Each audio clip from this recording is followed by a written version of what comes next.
Doktor, yırtıq əməliyyatı olunan pasientlərə süni tor qoyulur. Bəs bu insanlarda sonradan yırtıq yarana bilər? Polipropilen material möhkəm materialdır. Biz yırtıq əməliyyatlarında süni tor olaraq həmin materialdan istifadə edirik.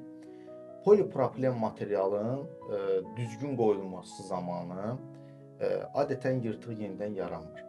Bəs nə zaman yırtıq yenidən yarana bilər?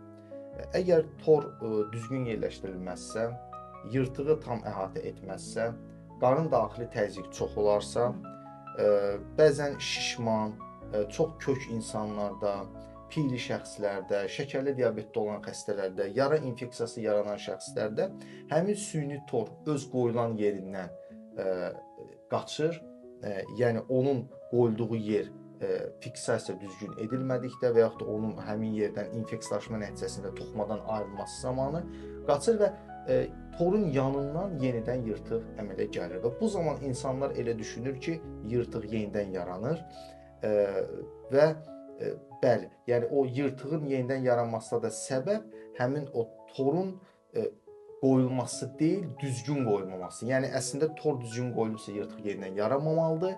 Yaranıbsa da deməli torun qoyulmasına və ya sonradan yaranan problemlərdə bunu səbəbini axtarmaq lazımdır. Doktor, bax belə bir söz də deyirlər. Bəzi adamlar torum cırıldı. Yəni bu nə dərəcədə düzgündür? Doğrudan da tor cırılırmı?